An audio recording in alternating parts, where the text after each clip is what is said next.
Lowenfield, as you saw revealed in the newspapers today, that Mr. Lowenfield is acting in a rogue manner. Clearly, he has an agenda.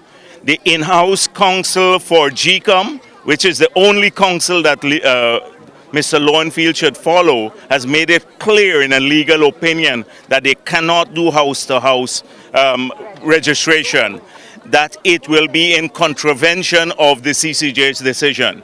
And yet he is embarked upon this activity. Mr. Lowenfield has been hiding from the People's Progressive Party and many others.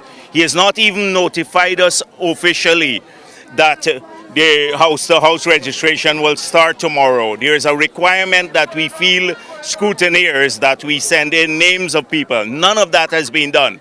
Yet he is single-mindedly embarked upon this project, and we see in it an agenda, that he's following the government's agenda. This will not prevail.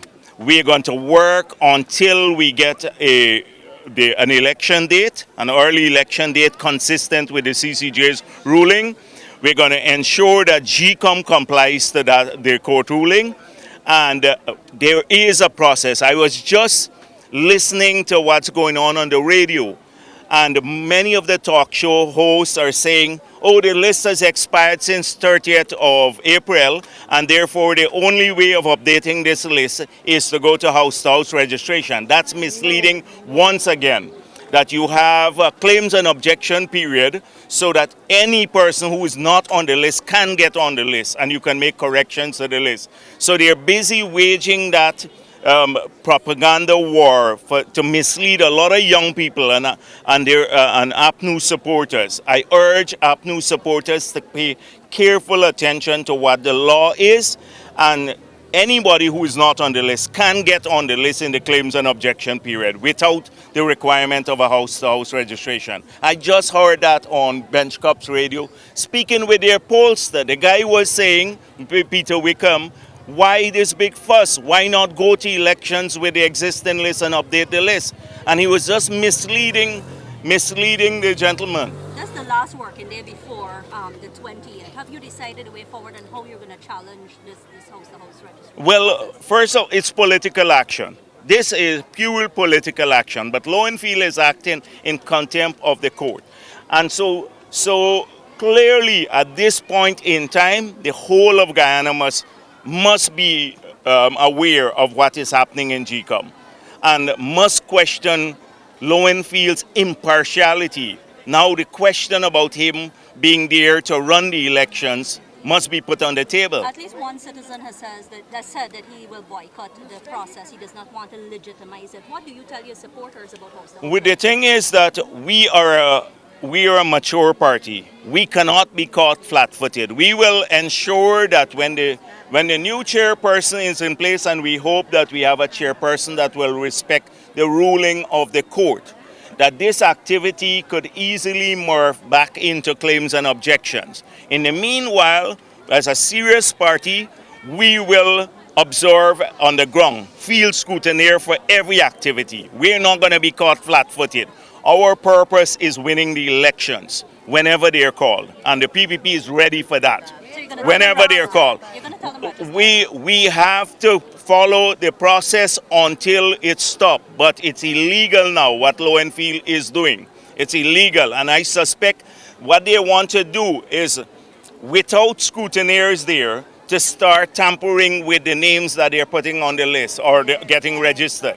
So that is why we have to be there to safeguard that none of that happens. None of that happens. Mr. John, apart from the gazetting that we've seen, or copies of the gazette, what other evidence you have to say that the house-to-house process has begun? The statement. Okay, the statement from Mr. Lowenfield. That's one. Two, that on Saturday that they're going to start house-to-house registration. They have now circulated all the folders to the enumerators across the country. They've spent the last 2 or 3 days doing that, circulating all the documents, preparing them to start on Saturday. If you go across the country where the registration offices will be, you'll see that people have been briefed about starting on Monday. So Mr. Lowenfield sought a legal opinion. He got a legal opinion. And yet he went against the legal opinion. They're floating around that somehow in the rumor mill that it was the Chief Justice who advised them that they can do this. I will put my head on a block that the Chief Justice did not advise them that they can do this in contravention of the in-house legal opinion. So I wonder on what legal basis Mr. Lowenfield is going forward, because we all accept that the July 12th decision overtook any order that was signed before, and it was very explicit. So if you have the court order, the CCJ's order before you, and you have your in-house legal counsel saying you cannot go to house registration, on what legal basis is he doing it as CEO in the absence of a commission? This reveals his intent.